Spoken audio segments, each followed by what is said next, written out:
Welcome to In the Studio on Davis Media Access. I'm Tim Gaffaney.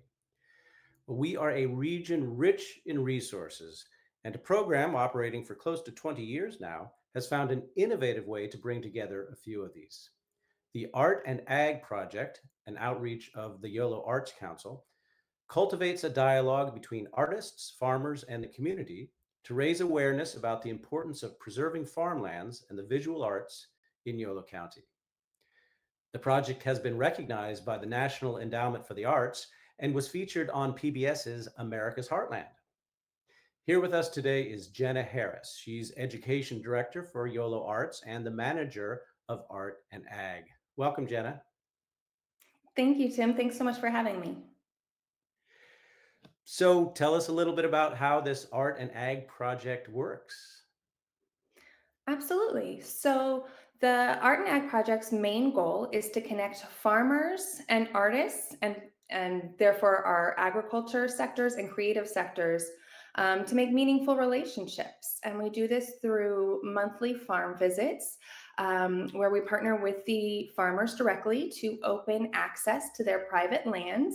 And we invite artists out to create in plein air. Often these are people who draw, paint, or do photography. And it's really important that we are able to provide access to these artists because our private lands throughout Yolo County are so beautiful, especially our rich agriculture spaces. But it's not necessarily accessible for people to create. We'll often have artists that we hear, they're pulling over on the side of country roads and setting up easels there, which isn't always the safest situation. So we want to create a safe access, but then it's also another goal of the program to inform artists and the public about the agricultural practices happening here in Yolo County. That's great. And yeah, I mean, what a great idea to give access to artists who can appreciate these landscapes that would otherwise, as you say, be hidden from them or only seen from a distance from the side of the road. And by the way, I was struck by a term in your literature that I hadn't come across before, and I was wondering if you could just say something briefly about it. You refer to this as a creative placemaking project. What does that phrase connote? So when we use that term, we're really just referring to creating a shared space for people to come together and create together. Fantastic. And speaking of these private landscapes, can you just give us a flavor of the variety of rural landscapes that have been captured by the artists in just the last year or so? Sure. So far this year, we started off with a trip to the Mariani Nut Company. And so that was fun because we got to see, we had a facility tour of their spaces, but then we also had access to their almond orchard. We recently went to Park Winters, which is not your traditional agriculture space, but they have beautiful lands and their flower garden is incredible. We stopped by Center for Land-Based Learning. And in the past, we visited um, uh, farms of all types, row crop farmers, ranchers, cattle ranchers, different wineries, different grapes, and even brewers. We've been to Roostaller in Dixon as well. Well, and when I said just in the last year or so, the reason I did that is because you've been going for almost 20 years now. And so, of course, there would be a long list to go through. I believe the project dates all the way back to 2005. Could you tell us a little something about the origins? Who was instrumental in getting this project off the ground? Absolutely. So the project was originally started with an agriculture legend here in Yolo County. It was started in 2005 by Annie Main. She and her family own Good Humus Farms out in Capay. And she worked in partnership with the Davis Farmers Market Foundation and the Yolo Land Trust to really put together the early vision for the program, right? Really trying to find ways to connect our farmers and our creatives. As the project kind of grew, it grew to, I think, more than what they had capacity for. So they connected with YoloArts in 2008. And at that time, we came on board. One of our primary roles is to arrange and host the monthly farm visits. But we've also in the past been able to advocate and receive grant funding, which has contributed to arts commissions, including a mural by ceramicist Susan Shelton here in Woodland. And then, like this painting behind me, we have several artworks that were commissioned.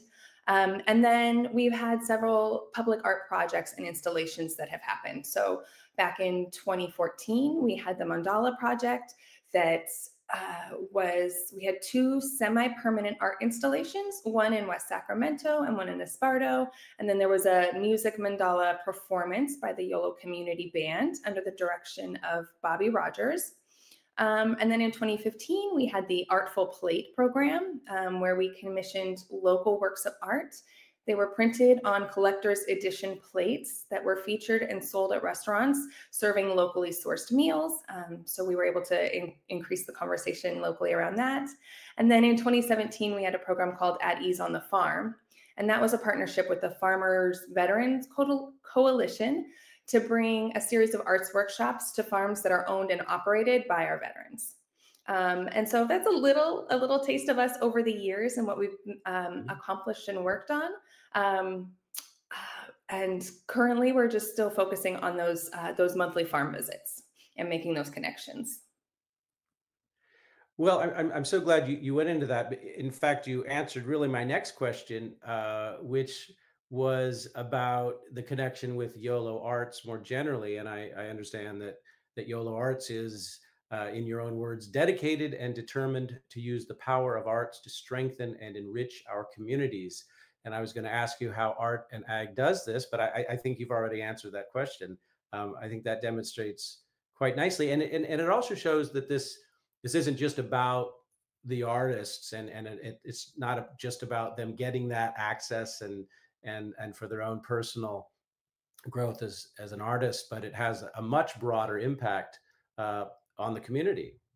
Uh, I also then wanted to ask you specifically about the farmers. So understanding that the artists benefit and the community benefits.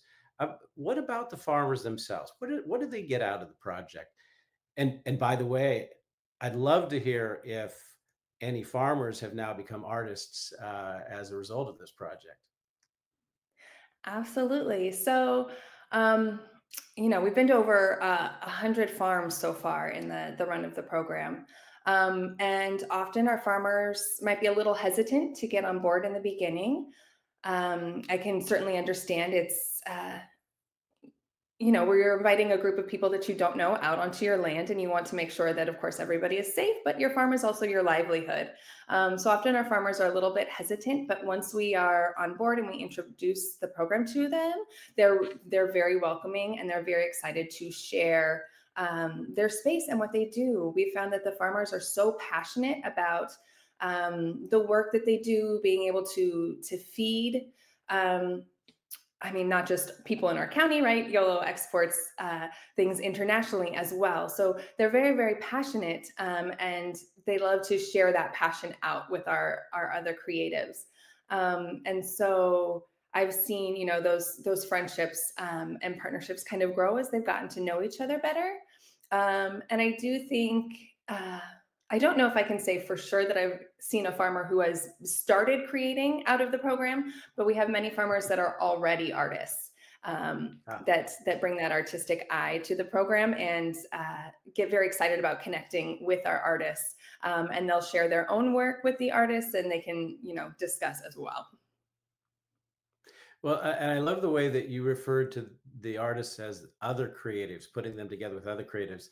Uh, Suggesting that the farmers themselves are creatives, and that's a beautiful way to look at agriculture. That especially a lot of the agriculture that's going on here in our county, that it is creative.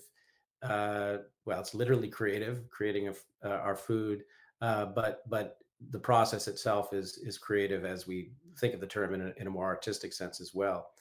You know, I also wanted to ask you about another important part in your mission statement, and that is uh, raising awareness of the importance of preserving farmland. Can you say a little bit something more about that? How this project plays a role in preserving farmland? Absolutely. I really love this aspect of our program, especially over the longevity. So, reaching almost 20 years, there's several farms that we have actually revisited over that time. Never immediately. Usually, it's like 3 to 5 years. A large chunk of time has passed, but through that, we're able to see how the landscape changes through, of course, nature, what natural phenomena come through to shift and change our landscape, but also small changes like the farmers have switched to growing new crops. Maybe they were a walnut orchard and now they're growing row crops, or they've increased their sustainability efforts, or they've built new facilities like barns and processing spaces. So it's really, I think, an interesting way to through the lens of art and through that perspective to see how our lands are shifting. And I think it's important to document for the future. YoloArts lives on the Gibson House site in Woodland. And through that, I have access and have seen images of how, the lands have changed going back to the 1800s. And so to look at some of these farms that are still in the same families, as back then up to today, and to see how communities have been built up around them, the effect that, of course, is going back in time, but, the train coming to Yolo County made a huge difference in our agriculture and our production. So being able to see those shifts over time and to document them for future generations, I think is really important because, like I said, there is a lot of passion and commitment to this work that our farm communities are doing. And by the way, how unique is this program? Are there other counties or other regions in the state or throughout the country that are implementing similar projects? Sure. So there's plenty of plein air artist programs to get creatives outdoors creating all around California and also throughout the country. A lot of those programs, though, are through arboretums or similarly focused organizations. Which is great. Access outside is always wonderful. But I personally don't know of any that work directly with the farmers to provide access to privately owned lands. But I'm sure they exist elsewhere. So feel free to do a little Googling in your area. Okay. Okay. All right. Well, nice to know that we're probably pretty unique then, even because if there aren't a lot of them out there apparently. Uh, but can you tell me about how this each season then sort of culminates in your art farm program? Sure, sure. So the Art Farm event, which save the date, it will be October 5th this year, has kind of two parts to it. So the first part is a juried exhibition. We'll be putting a call for art out in mid-June for artworks that are inspired by the lands of Yolo County. These artworks do not have to be created through the Art and Ag program. Those artworks that are submitted are then juried into the exhibition. The exhibition is on view through September and up until the event.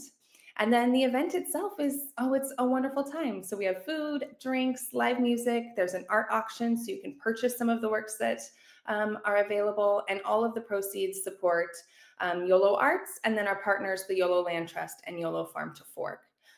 It's just a really great party that brings our community together in celebration of this place we call home. And I should note that sponsorships are available now and tickets will go on sale on September 12th. Mhm. So again, another thing this project is doing, it's not just granting the access to the artist, it's not just helping to preserve land, it's also a vehicle for raising funds to support a number of different projects as well. Um, when I looked at your website this morning, it said that stay tuned for details on the June farm visit. So I don't know if that's still closely held information or if you can now announce when that is or where that will be or any details on that. Absolutely. So I'm actually getting ready to send out our next farm invite in the next couple days. So that information will soon be on our website. But we will be going to a sunflower farm or some sunflower crops that are being grown by M3 Ranches in Woodland on June 20th and June 22nd. So definitely check out our website and get on that mailing list. And that event information will be up on our website. Um, hopefully by June 1st. Fantastic. Well, I have been speaking and enjoying it very much. Been speaking with Jenna Harris. She is the Education Director for YoloArts and the Manager of Art and Ag. For more information on the program, as you see on your screen there, you can go to YoloArts.org and find the drop-down tab for Art and Ag. Jenna, thank you very much. Of course, thank you. I'm Tim Gaffaney, and you've been watching In the Studio on Davis Media Access.